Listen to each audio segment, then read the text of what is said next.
has no clothes. And yet, so many people either refuse to see or refuse to say what is obviously true.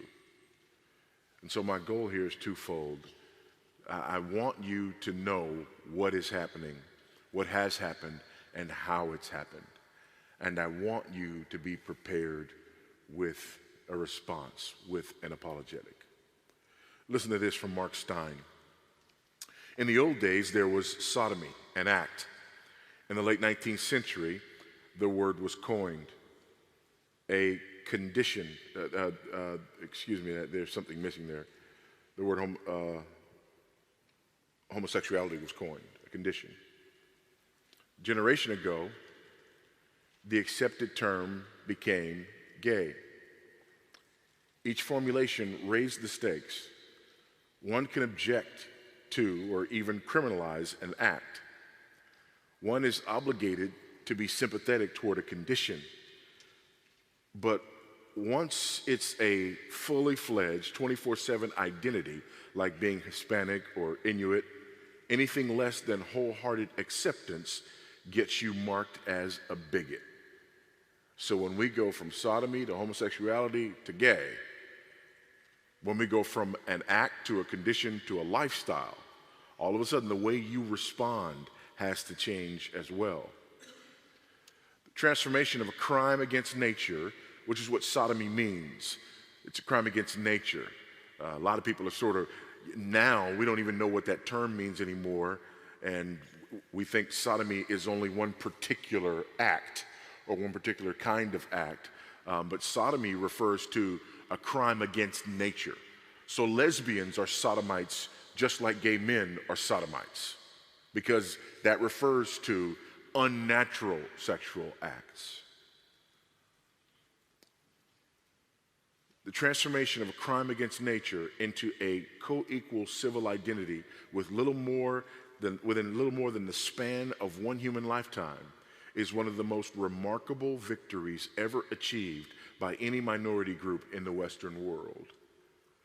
A minority that didn't even exist in a formal sense a century ago has managed to overwhelm and overhaul a universal societal institution thousands of years old.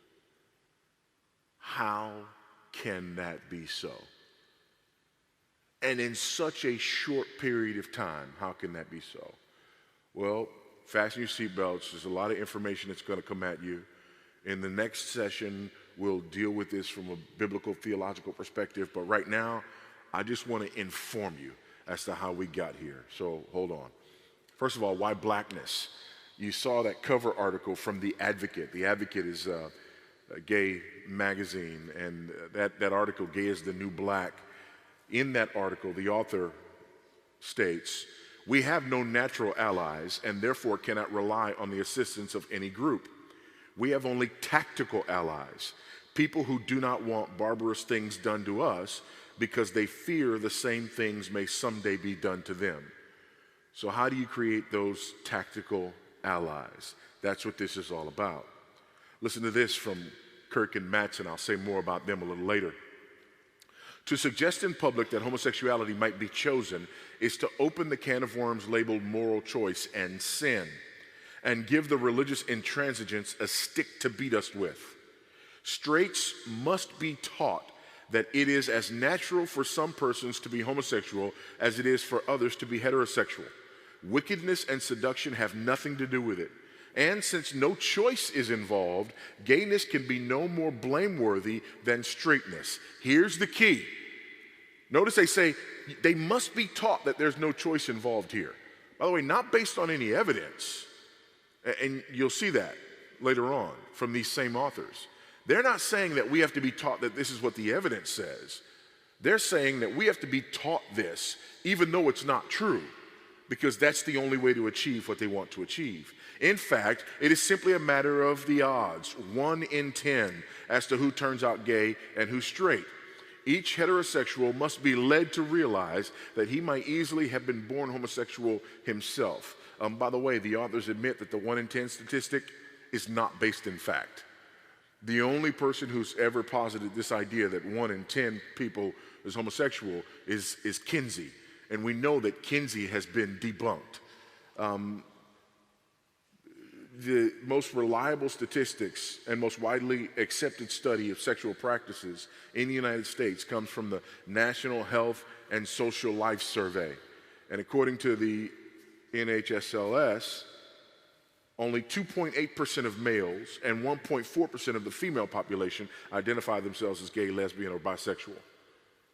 So the reality is not 1 in 10, but somewhere between 1 and 3%. Somewhere between 1 and 3%. And that's a fluid number. But this idea of 1 in 10 is quoted all the time.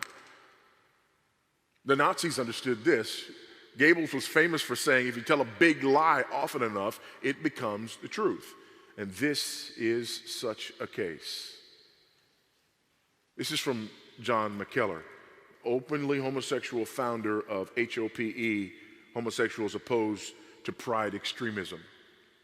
He writes, the modern change in opinion concerning homosexuality, though presented as scientific advance, is contradicted rather than supported by science. A masterful public relations campaign orchestrated by the gay pride extremists has achieved a transformation in public morals consistent with widespread abandonment of the Judeo-Christian ethic upon which our civilization is based. Though hailed as progress, it is really a reversion to ancient pagan practices supported by a countercultural restatement of Gnostic moral relativism. This is ancient paganism that we see. And this is the great irony when people in the homosexual movement and the homosexual lobby try to argue against a religious application or a religious assessment of what they're doing, because ultimately what they're involved in is really a revival of pagan religion. This is where the current homosexual lifestyle and current homosexual lobby finds its theological roots in paganism. It is a religious movement that is actually arguing that it's inappropriate to respond to them religiously. Who are the key exponents of the gay equals black ideology? Homosexual activists, obviously, black civil rights leaders, and again, it has to be black civil rights leaders, judges, business and political leaders, and religious leaders. Folks in all of these spheres are exponents of this ideology. Let's look at homosexual activists. There's a book, I've mentioned it before. For those of you at GFBC, you've heard me mention this book before, After the Ball. How America Will Overcome Its Fear and Hatred of Gays in the Decade of the 90s by Marshall Kirk and Hunter Mattson, 2 professors at Harvard University, 1 in psychology and 1 in marketing. It's very important to note that these guys are in psychology and marketing. This book was written in 1988, published in 1989. There was a meeting in 1988 of 144 leading homosexual activists in San Francisco. And there they strategized a campaign to basically change the way Americans think about homosexuality. In 1989, Kirk and Mattson published that campaign in their book, After the Ball. If you read it today, it reads like a history lesson. But actually, it was a concise plan. The moment. Here's why they felt like they needed to make this plan at that time. If you remember 1988, the late 80s, the height of the AIDS crisis. Here's what they write in their book. AIDS, though a loose cannon, is a cannon indeed. As cynical as it may seem, AIDS gives us a chance, however brief, to establish ourselves as a victimized minority, legitimately deserving of America's special protection and care. This, therefore, is the question and the challenge. How can we surmount our insurmountable opportunity? How can we maximize the sympathy and minimize the fear? How, given the horrid hand that AIDS has dealt us, can we best play it? How do we use AIDS to transform the way people think about us and talk about us? Their method? Listen to this. Again, these are the authors themselves. The campaign we outline in After the Ball, though complex, depends centrally upon a program of unabashed propaganda, firmly grounded in long-established principles of psychology and advertising. They're professors of what at Harvard? Psychology and marketing. This was their strategy. Propaganda? They use the word propaganda. Here's what they themselves say about propaganda in the book. 3 characteristics distinguish propaganda from other modes of communication and contribute to its sinister reputation. They know propaganda has a bad reputation, but they're using propaganda and they say it's a propaganda campaign. What are the 3 aspects of propaganda that give it its bad reputation? Not much, just 1, that it relies upon emotional manipulation, 2, that it uses lies, and 3, that it's subjective and one-sided. And this is their campaign. Notice the one in the middle. It uses lies, like the 1 in 10 lie. You need to know this. The homosexual lobby lies. Most of what you think you know about homosexuality is lies. It's lies. And they admit here that these are lies. Tell our side of the story as movingly as possible. In the battle for hearts and minds, effective propaganda knows enough to put its best foot forward. This is what our own media campaign must do. Media campaign? Yes, it's a media campaign. What's it about? 3 things: desensitizing, jamming, and conversion. By the way, these are also the 3 steps in brainwashing. Desensitizing, jamming, and conversion. This was their strategy and this was their goal. Desensitizing, what is that? To desensitize straights to gays and gayness, inundate them in a continuous flood of gay-related advertising, presented in the least offensive fashion possible. If straights can't shut off the shower, they may at least eventually get used to being wet. Just overwhelm them with images of homosexuality. How? Movies, TV shows, commercials, outed actors and athletes. These are incredibly important. And so I was going to add a list of the characters in movies and television shows over the last 10 years who are openly homosexuals, but it would have taken me at least 20 or 30 slides to get all of those. There are hundreds. And they're always the best dressed, wittiest, most intelligent, right? Whenever there's an openly homosexual character in the movie, they are the life of the party, which is ironic when you understand what this lifestyle is all about. Outed actors and athletes. A basketball player in the NBA comes out as a homosexual and our president calls him on the phone. A football player comes out before the draft and the whole nation embraces him. Why athletes? Why big, strong, black men who play basketball and football? Well, this is because of the second step in the process, jamming. Accuse religious people. Gays can use talk to muddy the moral waters. That is, to undercut the rationalizations that justify religious bigotry and to jam some of its psychic rewards. Here's what you do in jamming. What you do basically is you take something that people hate. So the KKK, skinheads, the Nazis, and you equate that with being against homosexuality. And then you take something that people like, strong masculinity, and you equate that with being gay. Now all of a sudden when people think what they normally think, they have checks. This is why when pastors preach on homosexuality, overwhelmingly, they start their sermons in ways that they wouldn't start any other sermon. Can you imagine this? A pastor's getting ready to preach on adultery, and he says, listen, before I preach this message, I want you to know I don't hate adulterers. I have friends who are adulterers. I want you to know that I'm not about bashing adulterers here. I want you to know that I think we need to be open and accepting toward adulterers, that we need to embrace adulterers. I'm going to tell you some things that may make you uncomfortable because that's what the Bible says about adultery, but still, I want you to know that. Can you imagine that? And yet, that's how almost every sermon about homosexuality starts. Why? Because we've been jammed. That's why. The propaganda campaign has worked. And so we apologize on God's behalf for what he says about this lifestyle. And you do it in your conversations all the time because you've been jammed. It's been effective. Portray anti-gay institutions as antiquated, backwards, badly out of step with the times and with the findings of psychology. Notice the findings of psychology, not the findings of genetics and biology, because we've got no findings in genetics or biology. He says the findings of psychology, this quasi-science of psychology. You're out of step with psychology. And by the way, psychology only changed its mind in 1973 on homosexuality because of pressure from the homosexual lobby, not because of findings, okay? What about converting? Both desensitization and jamming, though extremely useful, are mere preludes to our highest, though necessarily long-range goal, which is conversion. Conversion is not about making people homosexuals. It isn't enough that anti-gay bigots should become confused about us or even indifferent to us.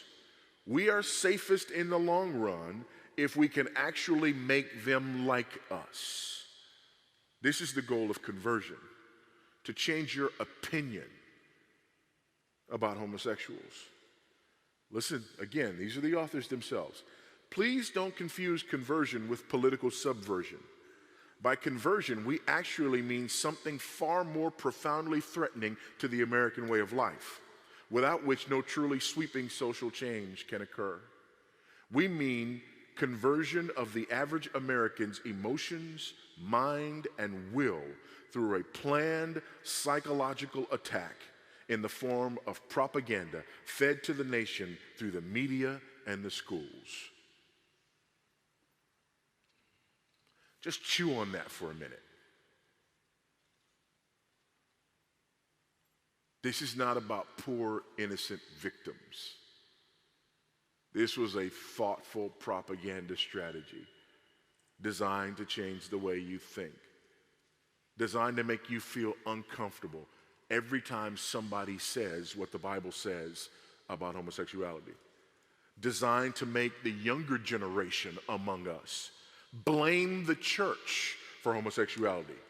Well, if we just love them more, well, if we were just more open, well, if we were only. See, this is what young people now believe about homosexuality.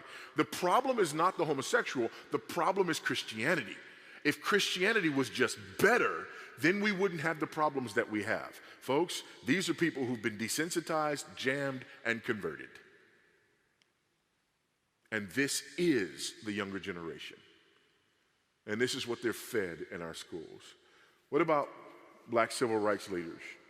Julian Bond, former head of the NAACP. African Americans were the only Americans who were enslaved for 2 centuries, but we're far from the only Americans suffering discrimination then and now.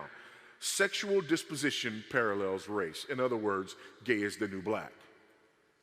Coretta Scott King, the widow of the late Dr. Martin Luther King Jr., banning same-sex marriage is a form of gay bashing. It's a form of gay bashing. You might as well beat somebody up because gay is the new black. What about on the right? Michael Steele, former chair of the Republican National Committee, in GQ magazine. Oh no, I don't think I've ever really subscribed to that view that you can turn it on and off like a water tap. I think that there's a whole lot that goes into the makeup of an individual that you just can't simply say, oh, like tomorrow morning, I'm going to stop being gay. It's like saying tomorrow morning, I'm going to stop being black. In other words, gay is the new black. What about judges and the courts? Listen to this from the California Supreme Court. I'm not a lawyer and I don't play one on television, but I can read. Amen? Listen to this. This is the California Supreme Court. They're supposed to be doing the law here. Not only are they supposed to be doing the law, they're supposed to be doing the law at the highest levels. Listen to this. Our state now recognizes that an individual's capacity to establish a loving and long-term committed relationship with another person and responsibility to care for and raise children does not depend upon the individual's sexual orientation. and more generally, that an individual's sexual orientation, like a person's race or gender, does not constitute a legitimate basis upon which to deny or withhold legal rights. Hold on to that for later. We therefore conclude that in the view of the substance and significance of the fundamental constitutional right to form a family relationship, go find that one. The California Constitution properly must be interpreted to guarantee this basic civil right to all Californians, whether gay or heterosexual, and the same-sex couples as well as opposite-sex couples. Notice they use the term gay and then the term heterosexual. They don't use homosexual and then heterosexual. Why? We went from sodomy to homosexuality to gay. So in this legal document, they understand that the right way to talk about one side is to use heterosexual, but for the other, they use gay, not homosexual. Why? Because they've been desensitized, jammed, and converted, and they're not doing law. They're doing social engineering. Political leaders, President Obama, while we have come a long way since the Stonewall riots in 1969, we still have a lot of work to do. Too often, the issue of LGBT rights is exploited by those seeking to divide us. That's so ironic. But at its core, this issue is about who we are as Americans. The Stonewall riots was about homosexuals rioting because their bathhouses were rampant sexual activity, and much of it with underage boys, were being raided by the police.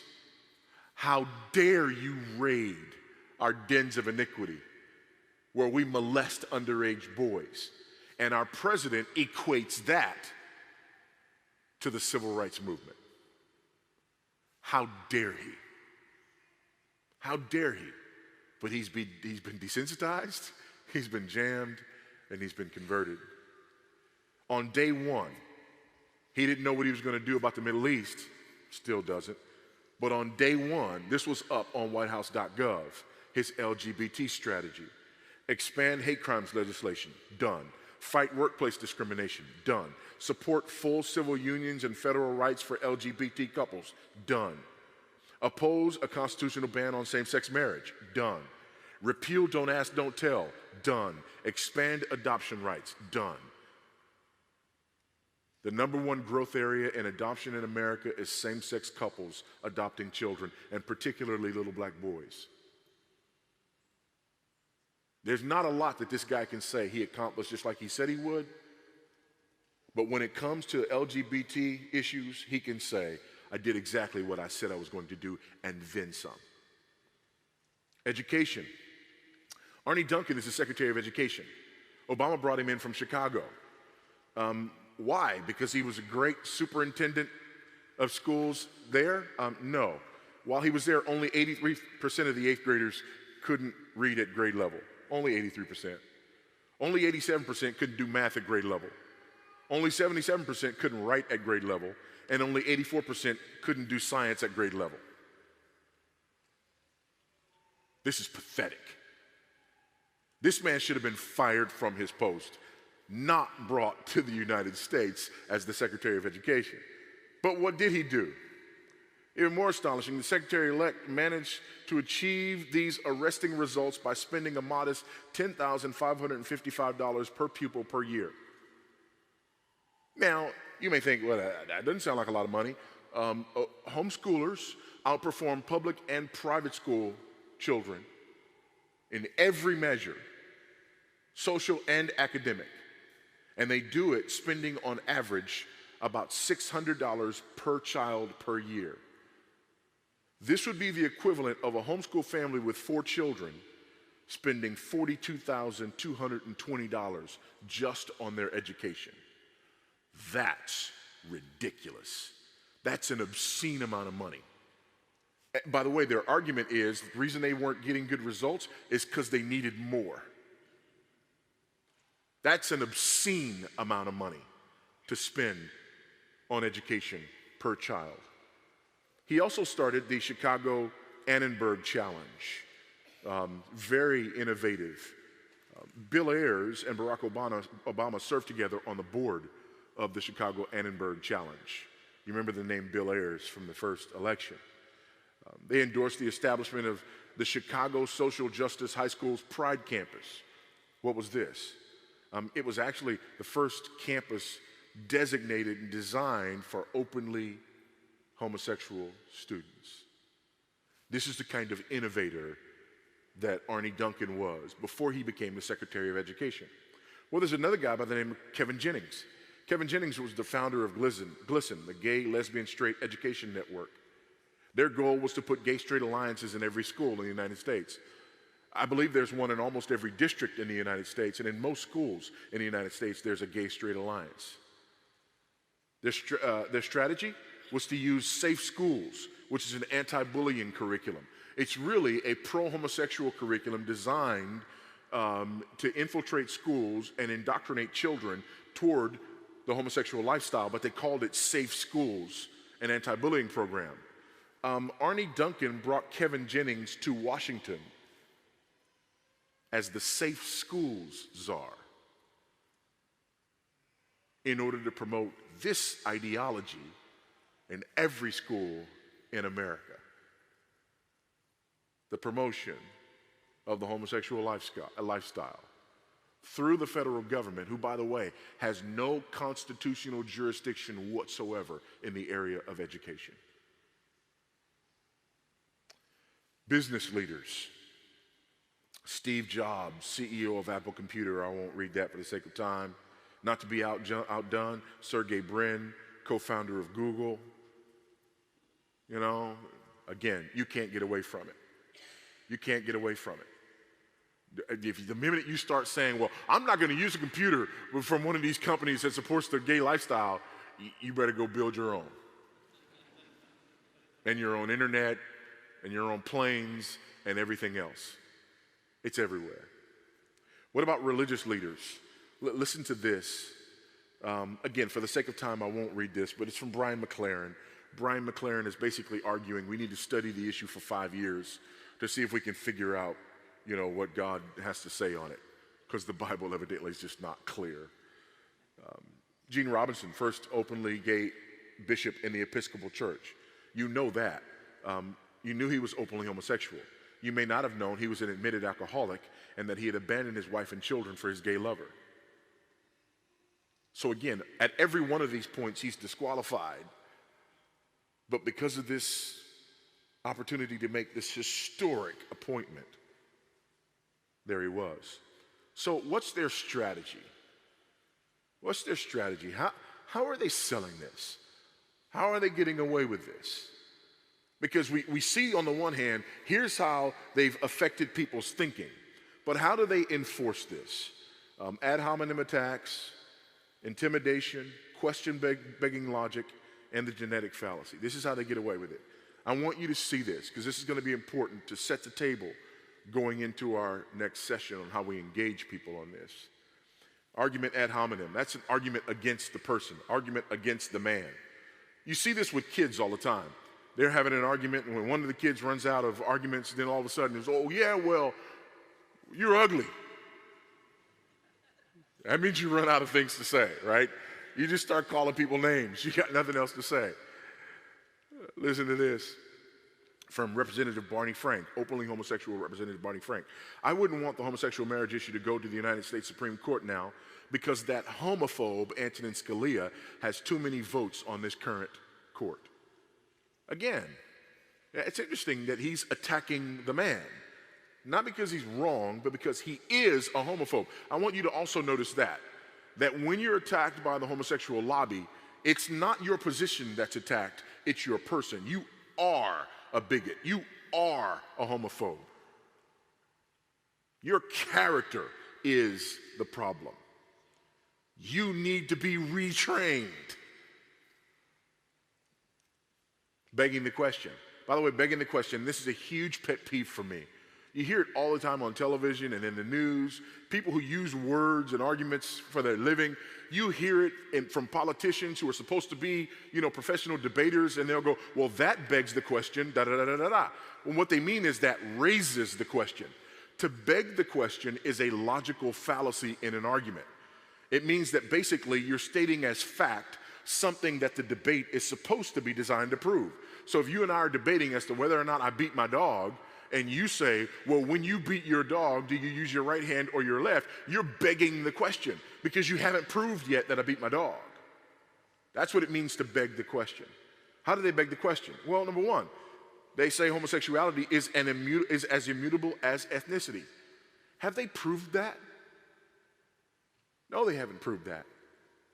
Nobody's ever proven that.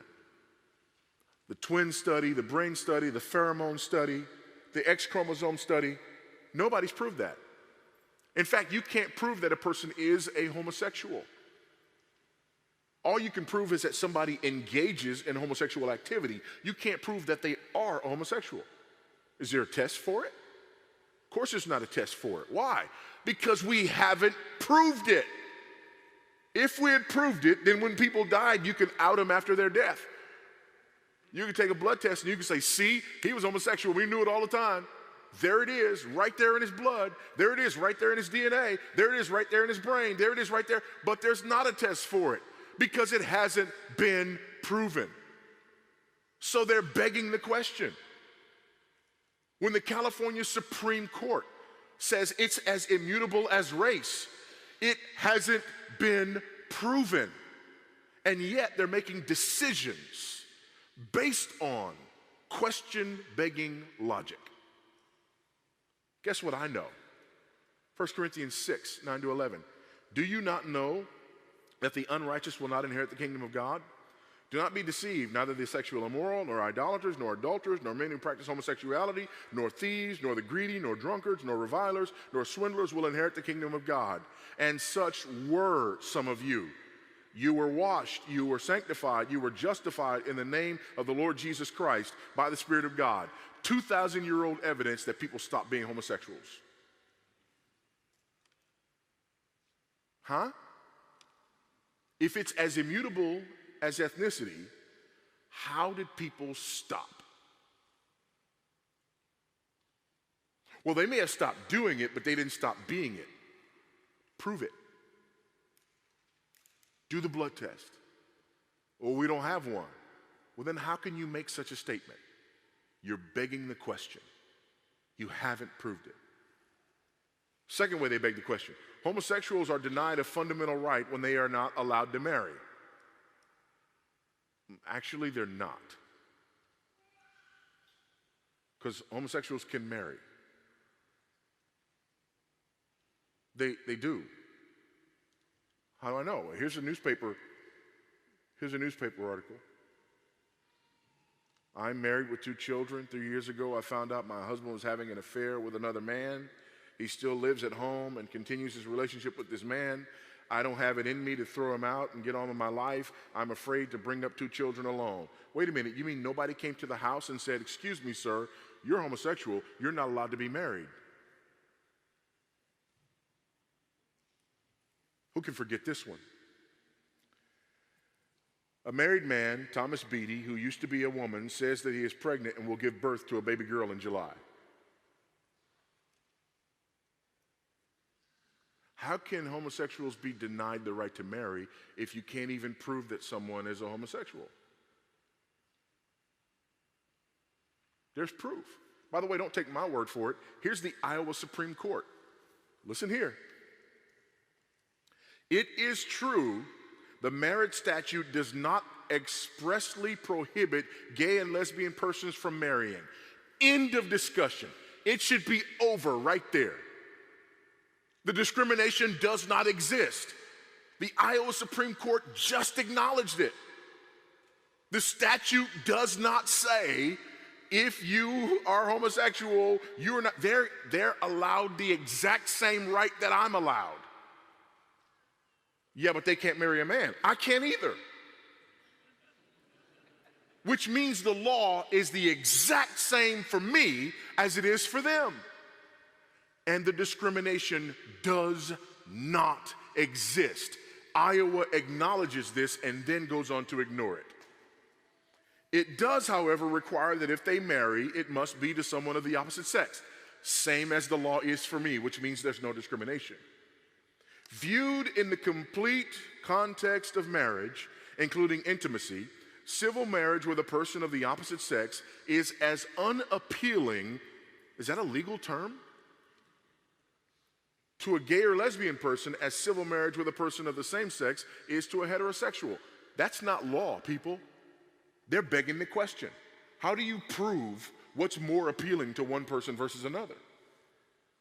Thus, the right of a gay or lesbian person under the marriage statute to enter into a civil marriage only with a person of the opposite sex is no right at all. But you just said it's a right. The right is not a right? Is that law? Under such a law, gay and lesbian individuals cannot simultaneously fulfill their, we're going to do some real high-level law here, deeply felt need for a committed personal relationship as influenced by their sexual orientation and gain civil status and attendant benefits granted by the statute. Instead, a gay or lesbian person can only gain the same rights under the statute as a heterosexual person by negating the very trait that defines gay and lesbian people as a class, their sexual orientation. By the way, this is a huge trap. What about bisexuals? If I'm a bisexual, my orientation is by definition pointed toward both sexes at the same time, which means according to this logic, you have to allow me to marry a man and a woman simultaneously in order to respect my orientation the way you expect other people's orientation. I'm not a lawyer, and I can see that precedent.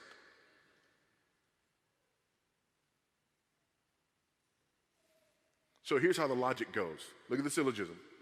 Homosexuals have the right to marry. They do not desire to exercise the right as it currently exists. Therefore, they do not have the right, and the law must be changed. There's the syllogism. Watch this. I'm only going to change the first line. Pacifists have the right to join the military. They do not desire to exercise the right as it currently exists, because the military is all violent and stuff. Therefore, they do not have the right, and the law must be changed. So according to this logic, we have to establish a branch of the military that does not engage in violent activity so that pacifists can actually have the right. Airtight, irrefutable. And it destroys the argument for same-sex marriage. 3, it's wrong to pass legislation that takes fundamental rights away from or discriminates against a group of people. Now this one's like taking candy from a baby. Guess what happens when people break the law? You commit a felony. You don't get to vote. That is a fundamental right, which means that we've passed laws that take away fundamental rights from people. And now we're saying you can't pass laws to take away fundamental rights from people. That's ridiculous. But let's just leave that aside, because that victory was way too easy. Let's win it another way. Their argument is when two people love each other, they should be allowed to get married, okay? This is what's wrong. You have two people who love each other and they should be allowed to get married. I'm going to argue that that's discriminatory. When? Folks, we discriminate against 13-year-olds. Are we going to get rid of that discrimination and allow 13-year-olds to marry, 10-year-olds to marry? We're going to allow 13-year-olds to marry 50-year-olds? Are we going to do that? So it's still discriminatory. 2, this discriminates against polygamy and polyamory. What about people who want to marry more than one person? And we know that in Utah, this exists. For the sake of time, I won't go into this, but the Green trial in 2001 was a dress rehearsal for this. There's also a white paper, Monogamy's Law, Compulsory Monogamy and Polyamorous Existence by Elizabeth Emmons, from the University of Chicago School of Law. I recommend that you go and look at her white paper on this, because basically she's saying, if you're getting rid of, the requirement of being one man and one woman, You also need to get rid of the numerosity requirement, which is only one. It's obvious. And the only way homosexuals respond to this is they say, well, that's not what we're arguing for. Who cares? You're setting a precedent. That's so juvenile. Yeah, that might happen if we get what we want, but it's not what we're asking for, therefore it doesn't matter. Oh, yes, it matters. It matters because you still want to discriminate. People, this discriminates against bestiality and zooarasty. What about somebody who wants to marry a non-person? What about somebody who wants to marry an animal? Oh, come on, man, now you're exaggerating. Nobody wants to marry an animal. And nobody's going to, marry an animal somewhere else and then come here with the animal that they're married to and expect us to recognize it. Really? As an 18-year-old, he had stoned and clubbed to death 2 dogs he found engaged in mating. He then hung their carcasses from a tree. That's when his personal suffering began. After that, my legs and hands got paralyzed, and I lost hearing in one ear, Kumar told the Hindustan Times newspaper. Kumar, now 33 and living in the southern India district of Sivaganga, could no longer take the physical pain of the dog curse, so he sought the advice of an astrologer. Her cure for his maladies? Marry a dog, which is just what Kumar did on Sunday, November 11, 2007. Kumar, sitting beside his bride, recited his marriage vows, declaring, I will take care of it until its death. Then the couple was declared married. I say again, the term people is discriminatory against Kumar. When discriminatory? To discriminatory. People discriminatory. Love. What about people who want to get married for something other than love? You're discriminating against them. Each other. What about people who love more than one person and choose one over the other? We're discriminating against them. Therefore, even this idea that when 2 people love each other, they ought to be able to get married, even that's discriminatory. So same-sex marriage advocates are actually arguing for same-sex marriage against discrimination using a premise that is still discriminatory. Question begging logic. The genetic fallacy. The genetic fallacy basically rejects an argument because of where it came from. It rejects an argument because of where it came from, okay? I wouldn't drive, I'm not going to drive a Volkswagen. That came from the Nazis. That's the genetic fallacy, okay? You're a Christian and you're using your religion to impose your morality on me. I'm rejecting your argument because you're a Christian. I'm rejecting your argument because it's coming from your Christianity. Therefore, since your position arises from your religion, your argument is biased and illegitimate. That's the genetic fallacy, folks. That's the genetic fallacy. I, on the other hand, am basing my argument on the illegitimate application of the biblical idea that all people are equal before God. However, since